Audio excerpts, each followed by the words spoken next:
Welcome, everyone. This is Illiterate. My name is Evan. My name is Taylor. I read a play this week. I watched a movie. This week we are covering Amazon's One Night in Miami. The wonderful film directed by Regina King. You might be familiar with her as the star of HBO's Watchmen. This is her directorial debut, a feature film, a fictional account of one incredible night where icons Muhammad Ali, Malcolm X, Sam Cooke, and Jim Brown gather discussing their roles in the civil rights movement. So it contrives this night gathered together in the wake of Muhammad Ali winning his championship. And so this is them kind of like in the hotel room before they're about to go party. And it's very odd. Evan was telling me beforehand that in all the press for it, it's a bit conflicting as whether or not, because it says it's a fictional account, but then it says it actually happened. So yeah, and I said it. When I did those synopses just now, I'm like, a fictional account of one incredible night, and that's it. In a lot of the advertisements and everything, they make you feel like, oh, you don't know the real history here, and the film is presented like that. So let's get that out on the table immediately. Were all these people there that night, yeah. Taylor? So this was, as you said, the challenge from Muhammad Ali, then Cassius Clay, against Sonny Liston for the heavyweight title. He won. He was 22 years old this night, February 25th, 1964.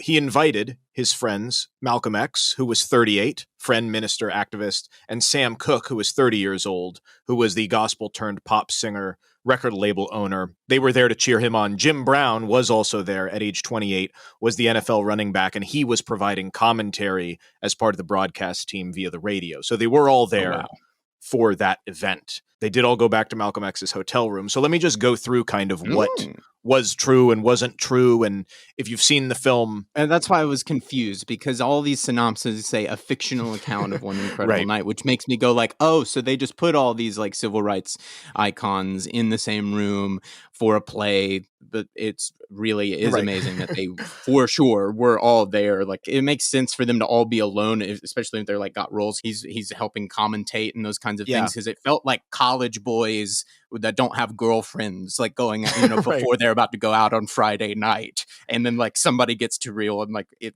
goes on for a little too long and maybe some things come out. That's really what it felt like. So that really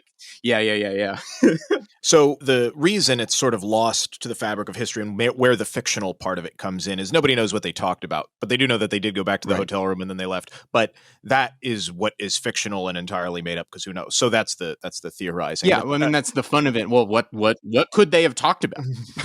There are some snippets. So according to Jim Brown's biography, he was itching to get to this after party at the hotel that Sam Cooke was staying at. And Ali wanted to talk to him, he said, quote, at a little black hotel. So Ali encouraged Jim Brown to come with him. And then in one of Ali's biographies, it was said that his team was attempting to put together a party, but Muhammad Ali and Malcolm X went to a soda fountain to celebrate, and then they end back up at Malcolm X's hotel room. So they all end up there, and this place is the Hampton House Hotel, which historically it's away from Miami Beach's segregated venues. So this was the thing at the time. I looked up a little bit more into the Hampton House. I don't know if the movie does much in terms of explaining the conceit of the thing. Yeah, so it was opened in 1961. It's actually in the Green Book, that famous thing that we talked about in our Lovecraft Country episode.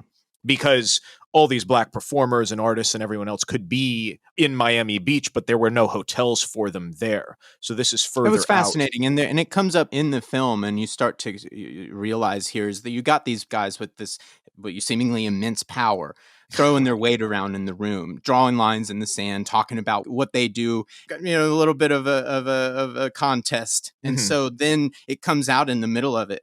None of them can book their own hotel rooms. Right. It has to be some business white man that does it. Well, that was the whole thing. And that was cutting through all the BS. It was a cutting reveal in the middle of it, because one thing this movie does precisely well is really reduce it down to humanizing moments. Each one of these guys, yes, they're monoliths. Almost dishumanize it to what are they worried about in the moment, this day, what's around them.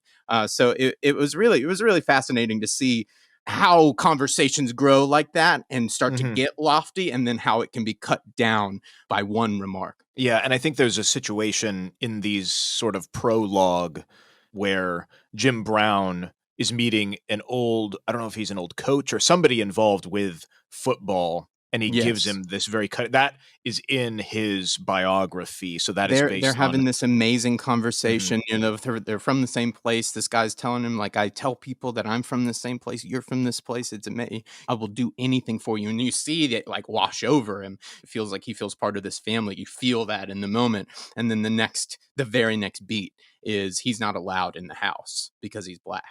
And that is something that, like I said, is in his biography that is based on something that happened. None of this sort of preview stuff is in the play version, which we'll get to that. But the play is much more like Ma Rainey's, where it's all in one room because it's a play. And that's the great thing about theater versus film, is you can have it. But I think the film, from what I have seen, and you can comment on this, does an admirable job of giving you all the context and the cutaways and the feel of the intimacy between the people. Yeah. So this hotel that they end up going to closed sometime in the 70s and then was abandoned, this shell of a thing set for demolition, but was bought and restored by this wonderful lady, Dr. Pinkney. And she restored it, and now it's up and running. It was restored in 2015. No, it's now a museum, cultural center, and they have restored some of the rooms because Martin Luther King Jr. was there, Sammy Davis Jr., anybody that was anybody. If they were in Miami Beach, they were staying at this hotel. So what's true of this thing? Only one line that they know about, because it wasn't just these four guys, from what I could tell from Muhammad Ali's photographer friend, Howard Bingham, who was also one of his biographers. He was there that night along with several Nation of Islam members affiliated with Malcolm X. The only thing that was reported was that Malcolm allegedly asked Jim Brown, the football star, don't you think it's time for this young man to stop spouting off and get serious in relation to Muhammad Ali? But that's really the only thing we know that perhaps he said. And this is interesting because it gives you a bit of a window, especially on Muhammad Ali and his name change from Cassius Clay to Muhammad Ali. And this film starts to pose exactly why and when that happened, which was really revelatory, because I know that he joined the Nation of Islam, but I did not know the motions of it. And I certainly never gave it reverence for the weight of that decision. And so to have the whole night being about, he's just made the commitment to Malcolm X, and nobody even in this room knows it until it spills out amongst them. And these are the first people that know this, and batting that idea back and forth between people like Sam Cooke, who are the more business minded, the art, trying to play the game as it is. And then you have Malcolm X on the other side going, well, you've got to be a weapon for the cause. And seeing that ball get tossed back and forth with Muhammad Ali and Jim Brown in the middle. Right, because definitely what happens in this is lost to time and memory, but it would not have been noted at all, except for, like you said, the very next day, Cassius Clay livens up a press conference saying he's converted to the Nation of Islam, and then shortly after, he says his name change. And much of the drama of the film is that coming out, nobody knowing, is that a good idea? These guys are kind of throwing that idea around, and then a plot of the movie comes around, and first time they're going to be seen now before the party. Muhammad Ali wants Malcolm X to come out to the press with him that are waiting outside, which is a huge statement then leading to the next day. Right, because, so Kemp Powers, the author, he was saying, on the night, Jim Brown and Sam Cooke were arguably more famous and powerful than Cassius Clay and Malcolm X. Now, that's crazy to contextualize, too, but I think the movie does as good of a job as you possibly can of depicting a guy that has to be in that attitude of him, the greatest ever, even before he is. But we all know him as the greatest ever because it's, it's 50, 60 years later.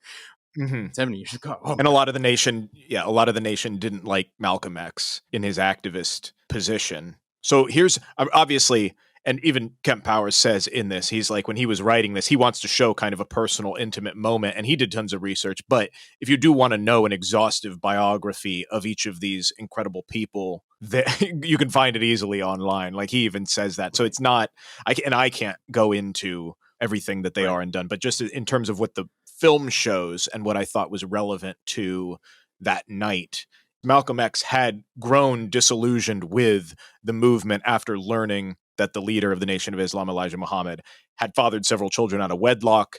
He made some unfavorable comments about JFK's assassination that got him banned from speaking on the part of the Nation of Islam. And so he is secretly and then publicly removing himself from the Nation of Islam at the same time as Muhammad Ali is joining it. Right. So in real life, shortly after this, their relationship falters.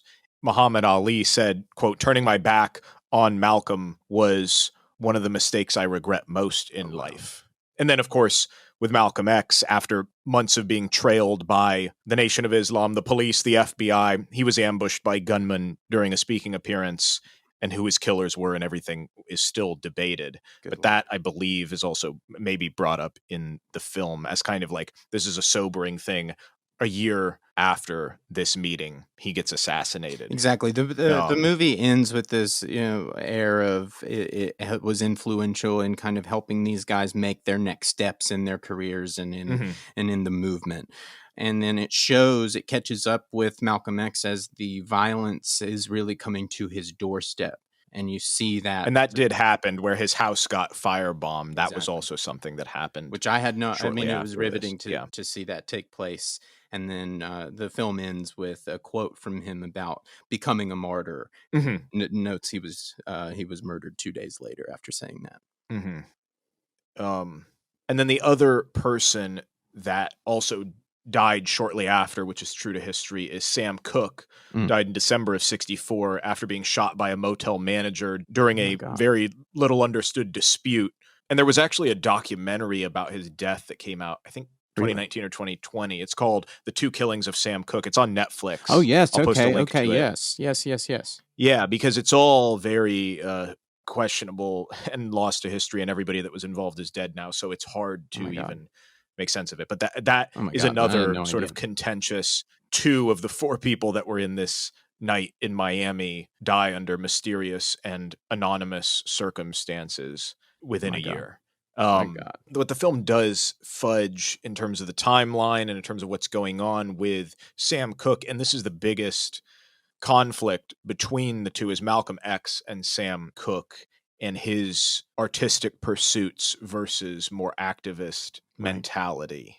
The big question is Sam Cooke doing enough with his music to speak to the African American experience and using his voice for civil rights purposes, I suppose. Malcolm X sums it up as pandering, which is really interesting. I think much of the thesis of the film is talking about what you do at a crossroads when you have opportunity, especially coming from the Black community. I mean, the pressure to give back and help is immense, but everybody has a choice there. And so this is about Muhammad Ali ascending and being at that crossroads. So you have Malcolm X there on the activist side, saying you've got to be a tool, a weapon for the cause. And then you have Sam Cooke on the other side saying, but this is the way the world works, and there is a way to win at their game. And Malcolm X is saying that those are diametrically opposed to a degree. And I think what this film does well is humanize Malcolm X in a way that I had not seen, in a way that shows him as he goes out of his way to say that he genuinely cares about the people in this room, and he goes out of his way to keep those relationships because he cares about them. And that goes down to a deeper motivation, in that he knows that people just like him and these people in this room and Black people everywhere are dying every day. And so it's a one-to-one relation for him, and he sees no difference. And the cause and the prescience that people are dying every day is just as real down the street as it is outside their doors, it is in the room. It is showing you what his ideals are, what he believes about this movement, and what these guys have the opportunity to be for the Black community. But it's related down to, these are his friends, and he cares deeply about them. And it might be one of them that is shot dead in the street tomorrow. It might be one of their mothers that is shot. It might be one of their friends. It could be any one of them. And that just because they're at the crossroads of this opportunity does not elevate them past or beyond the community. I thought it was really eloquently put. I don't even know where the words I'm saying right now are coming from because this is not language from the film, but this is definitely the idea that was speaking to me. And it's interesting that Malcolm X is the oldest, like he's 38 and Muhammad Ali is 22. Right. So there is kind of hey, you guys are coming up here. Sam Cooke is 30. So here's what I've seen and learned, and here's your opportunities. But what the film and the play, well, I think the play actually doesn't really address it in the same way, but the film fudges more, is the timeline, because in the film, Sam Cooke has not even considered doing some sort of a protest song, and Malcolm X throws Bob Dylan's Blowing in the Wind as this, like, hey, Right. look, here's this white guy who's doing more than you are. And that is fabricated because there was an experience that happened that October when Sam Cooke and his entourage were turned away from a whites-only Holiday Inn in Louisiana, even though they had reservations for it. And that is said to have directly triggered him to write A Change Is Gonna Come. And he recorded the song in January and was on television, which that recording is lost, before this night even happened. So they shift that after for the conceit of the movie, and the fact that this conversation sort of compelled him to do that. And that is not historically the film is saying that correct. This night and these conversations in this room kind of spur these next moves for each of them. That's so interesting to find out that Change Is Gonna Come was written and performed, before the night happened. Right. But it is close you have to look at it chronologically. Right. But I look at it from a filmmaking standpoint. These things are a mosaic. And to say what this film is saying, and it's a very valid thing to discuss here about what this opportunity and these crossroads mean. As a screenwriter, looking at it, going like, well, okay, he performed the song a few months before this night happened, but you have all the other pieces in place. Does it not make sense? And you start to see why these decisions are made. And how eventually that argument about the greater good of the lie here illustrates the point. That's how this is really done. I think this is a really succinct example of that kind of thing. It's like, well, it doesn't really line up, but it is so close, and all the other stuff is real. That to make that shift, I hesitate to paint it as like, well, it's yes, it's fudging it, but it is still it's still applicable. It's still valid in the thematics there. And then similarly with Jim Brown, he walks away from football in 1966, a year later. Like, he had already done acting for a couple years. It was on the set of The Dirty Dozen that he decides, I'm not doing football anymore. But you could, like you said, you could draw inspiration from the fact that this night historically did occur. And perhaps there is... It's a fun pontification. A moment. Oh, Sam Cooke had just done this. In the next 2 or 3 years, all this happens between these two people. The next day, Muhammad Ali is a superstar around the world. This is what this night is about, is this galvanization, the ascension. That moment before it happened, which was really, I mean, that was part of the magicism for me, is to demystify and go up the roller coaster with Muhammad Ali and try to and put some context there for what that meant what that felt like when it was happening. And I think the big through line tension is that of, because Sam Cooke is the primary shift here in the story of the film, of between activist and artist. And so I thought it would be good to discuss who directed this and then who wrote this, Kemp Powers, and where his story, as we often find with artists, fits into, well, what are they trying to say with this? Even though the Sam Cooke thing is a little bit murky, it all historically is a little bit murky. What happened here? I'll tell you, there's more real than I thought there would be. Right. Yeah, There's exactly. so much more real than I thought. I was like, well, no way they were all there, like. Yeah.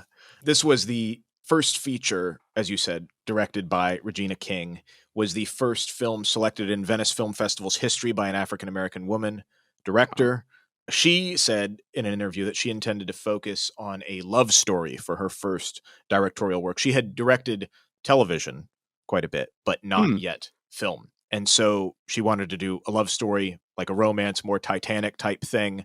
Interesting. But the script came around, this play, and she said, I saw every black man that I know and love in these men, and I knew that it was my job to bring it to life. More of a bromance than a romance, but she wanted to do it justice. And then in terms of the filmic quality, because it is hard to do a play, theater is different. You have one chance to influence an audience. The dialogue, the staging, it's all very different. But in terms of the stylings, and I think we had talked about this in another episode, but she said she was inspired by the paintings of Jacob Lawrence, who has done dynamic cubism, the shapes and colors of Harlem. He did that Great Migration series of paintings. I think it's 60 Oh, something paintings where he worked in the Harlem Renaissance and beyond, these cubist displays of African American life as it relates to the Great Migration. right. But very bright colors, very evocative, very stylized. So that was what she wanted to bring to it, and not just when you do a period piece to do it more muted and down to earth. And it was very vibrant. I mean, very, very Yeah, yeah. vibrant. I'm thinking about the opening scene is at I think Wembley Stadium at a fight of Cassius Clay's, and then we follow him. Then I think the next scene is at the hotel that they're out, and it's mirrored with the opening scene's very, very red. The boxing gloves pop. Feels like a Yeah. old Coke photograph almost. Like an old ad from Yeah. back then. Very, very, very vibrant. It's not faded at all, and so it's really trying to bring that history into the foreground, make it feel real and textured and there. And then it's the very next scene is all yellow. All of the pool towels are just screaming yellow off it, and it just Yeah. vibes 60s. It was beautiful. I mean, it was very immediate that of what the colors meant there, that this wasn't like you said, that kind of that general like sepia, washed out, old, antiquated. None of that here. This is a vibrant 60s. So I will post a link to some of that artwork that she said she was inspired by, and you'll surely see the resemblance. Yeah. And then in terms of the acting, she said some actors with bigger names were interested, because that's another piece of this, is a lot of these folks are more up and coming. I mean, a lot of new, yeah, young blood here. I don't know where yeah. Eli Gorey came from, who played Muhammad Ali. I Mhm. don't recognize him for much of anything, Yeah. but I see he has a long career here. I mean, he's been working steadily since 2006. He's fantastic. There's a lot of Ali material out there. He brought a really, really fun energy to it, Mhm. and really some small anachronisms, small mannerisms that I've seen in old documentary footage and stuff like that. That I was really, really delighted to see that he worked into his performance here. Well, and as you said before, this is not a biopic of any of these people. It's a slice of life of one night in the moment and their Exactly. smaller movements. It rings like, if you remember our Selma episodes, like that is not a MLK biopic his whole life. That is a very particular moment in the civil rights movement, and it talks about what was going on with MLK as that was happening. So this is very, very similar in that sense of like, this is not a profile on each of these guys and everything they did and everything they meant and how they died and all that. No, this is very, very much what was on these guys' minds at this time. And what can they talk about? What would they Not talk about? when the Exactly, for public, sure. yeah, yeah, How fun. exactly. How fun, exactly. So Regina King was saying that there were some bigger names interested in the roles, but they weren't interested in auditioning. And she said, "I'm not going to see anyone that isn't going to audition. I don't care." Oh, I yeah, mean, she didn't say right. who it was, but that's how we get these folks who are in the role. And she was like, "This is something." Her picking the project, she's like, "I would have wanted to do this, but I'm Right. not a man, so I can't What act I in this." But it's saw, a and thing that she, a lot goes into these things, but on her behalf, what I saw, and it makes so much sense to me, I mean, she's a amazing actress. So Mhm. to hear that she had helmed something like this was really exciting. But what I didn't expect, and what I think is just so wonderful about her direction, is I can see her curiosity on these subjects and on these people.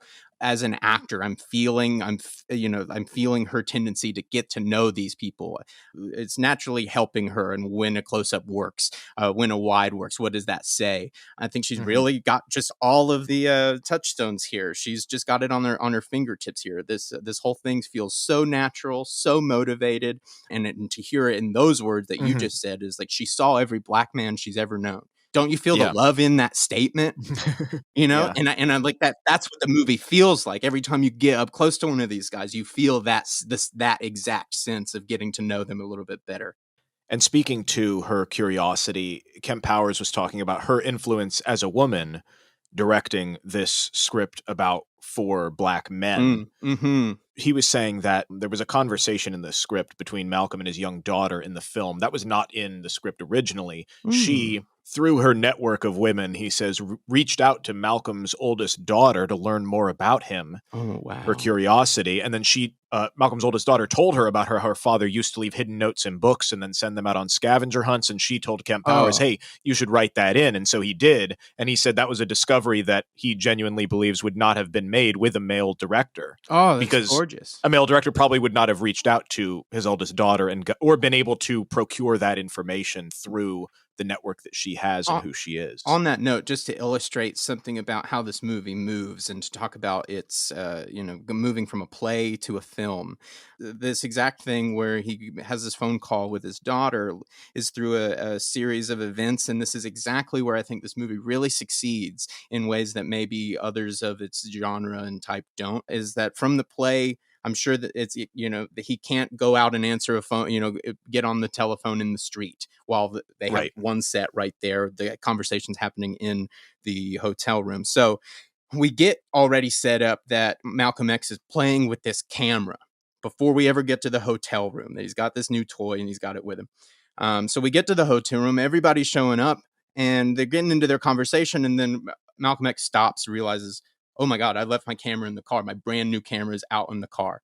There's wonderful things going on in the background, but you give a chance for these characters to discuss different things on their own without Malcolm X. That's what, in this way, Malcolm X goes out to his car. It's there he sees the telephone and he realizes he needs to call his kids. It's a great time to call his kids. I can take 10, 15, 20 minutes and do this. The guys are all right in the hotel room. And so it leads into this amazing scene. And to hear that it's absolutely true, that's absolutely authentic, not that it happened that night, but what happens is absolutely authentic, is incredible because it feels naturally motivated, every piece of that. And so that I just wanted to highlight that as one way that this movie time and time again makes these decisions. It succeeds at breaking out of that stage room. Well, what's beautiful about that too is, let's talk about, so the screenplay is by Kemp Powers, who also wrote the play, which we find also is difficult because they're completely different mediums and ways of getting across information. And also, this is his first feature screenplay. Like Regina King was like, I can't believe that this is the first time he's written. He wrote for television, was involved in Star Trek Discovery, and then we'll also get into how he was involved in Soul, which also came out on the exact same day that this came out in 2020. But she just couldn't believe it. So he tore down completely, like you said, his 85-minute, one-room, one-act play, which I read, and reassembles it into an actual film and adds more. I love not being precious with it, going, okay, this isn't applicable. I need to it's a new mosaic. It fits in a new frame now. I'm using a lot of these same pieces, but I got to manufacture some new ones. I got to drudge up some new ones. Yeah, it's just a right to move from writing the book, writing the screenplay, and it actually getting made. I mean, it's astronomical. So, Kemp Powers chopped it up, adds the burdens and the fallout and the backstories and cutting away. And I found the first line of the play actually turns up at around the 40-minute mark of the script. Wow. So it really added more to give us a sense of things. I love that. I absolutely love that. Yeah. The play was produced and came out in Los Angeles in 2013, won 3 LA Drama Critics Circle Awards, 4 NAACP Theater Awards, was in London in 2016, and was the first dramatic portrayal of Muhammad Ali after his death, because he died in 2016, and his family gave their blessing to this interpretation of him. Oh, wow. So I wanted to kind of end our discussion today talking about Kemp Powers' story, because more often than not, we find what somebody's writing about who they are is very much the same. Right. And I didn't know anything about him at all. And it seems like, God, 2 of the biggest movies came out the same day in 2020, December 25th. He wrote both, them. Yeah. My God. And how does that fit into him and his connection to the material? Because he had no, film, he had some TV, but no film credentials before 2018, when suddenly he was summoned by Pixar to give notes on a secret work. And he said there was a ton of NDAs, watched this early storyboard footage on the plane over. And that was what ended up becoming Soul. My God. Which he ended up also becoming the co-director of, because he inputted so much into the production. They said, well, we can't just have him be co-write. He's also a co-director on this. Let's be real. Oh my God. The journey of his life begins in this crazy tragedy, which nobody knew about for so long. So this was April of 1988. He's 14 years old, and he brings two friends of his home. These are not their names, but one of them was named Henry, and his mom was at work. He showed them a revolver that she kept in the armoire and mimed shooting at his friend and actually shot him. Oh my God. And he died there on the scene. And his parents declined to press charges. And Kemp Powers was just sentenced to a year of counseling. And his criminal record was then erased at 16 because he's a minor. And he didn't tell anybody about it. Nobody knew about it. Moved on to college. But this haunts him and becomes such a big part of who he is for the rest of his life. He even wrote comics in college. There was one that starred a superhero who could activate his powers only by ending a life. This is clearly in his consciousness. He ends up going to journalism school to be a journalist, still tells no one. And that's what I think is so interesting too. So in terms of One Night in Miami, like we talked about, it's about choices, making a change, crossroads. Where does that fit in? He eventually writes, and I skimmed and read some of this. There's a memoir that he wrote about his life in this. It's called The Shooting, and it came out in 2004. And the reason he decided to write this then was because he's from New York. There was a 26-year-old man in 2000 in New York City who was killed by police during a drug dealing sting operation where they would pretend to be a drug dealer. And then if somebody got involved, they would try and arrest them. This guy got shot and killed. And Rudy Giuliani said that he was no altar boy, which is insinuating without saying it that he had his fate coming to him. Good Lord. Which was ironic because in fact he was an altar boy. Oh my God. This man, this 26-year-old make sure it's man, not true. Right. Before you go slander. But this guy, the reason he said it that way, because this guy, his name was Dorismond was his last name. He had a robbery charge at age 13, and then it was expunged at 16. But all of that was dismissed in the context of this. And it's like, unless you were in New York and knew about this, nobody's heard about this person. And so Kemp Powers is like, that's me, like who's like, this is, how did I get past this? Right. How did you? My God. I do anything now, and then am I going to be judged by the same standard? A totally unfair standard. So he wrote this memoir and decides to, he's slowly branching away from journalism into more creative, personal writing. At this point, he stumbles upon this footnote in history. He's reading about one of his favorite people, Muhammad Ali, in the book Redemption Song. There's just a paragraph about this meeting of these four guys. And he was like, this is equivalent to the Black Justice League of America or Black Avengers. It's crazy.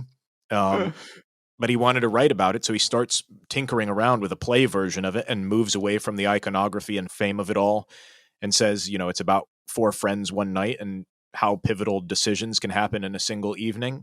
Wow. And he still has his reporting career.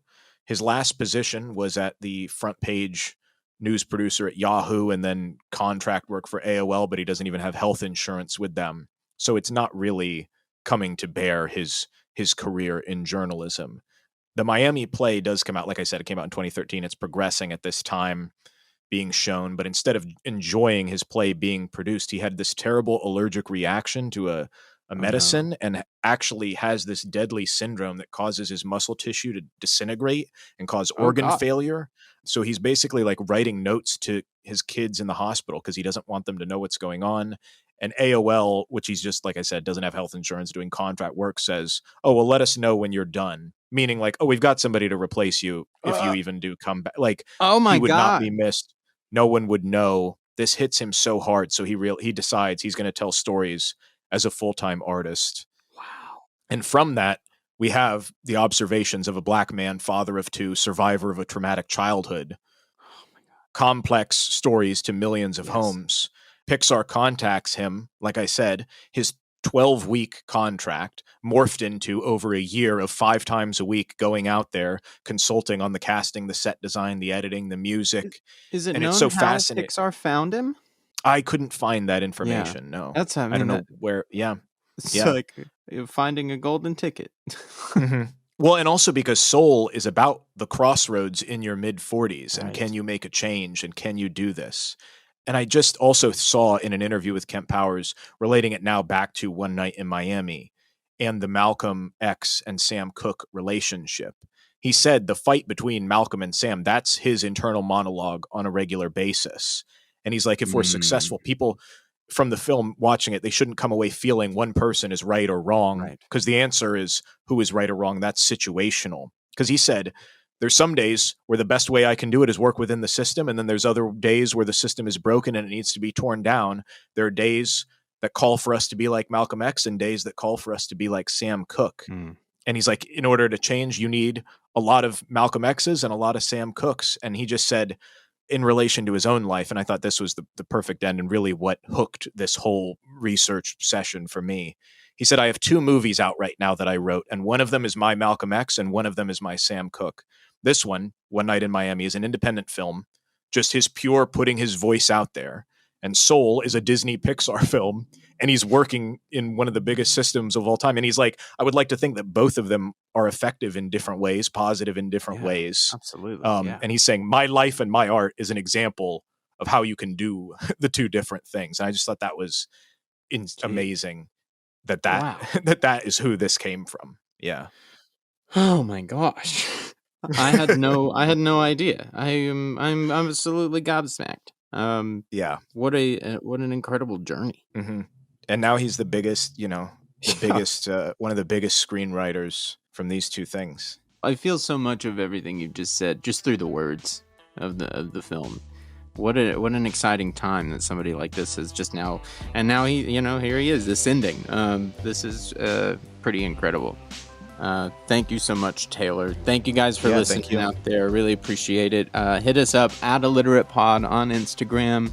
Let us know what you're reading. Let us know what you're watching. Let us know. We might do an episode on it. You never know. We'll catch you next week. Thank you.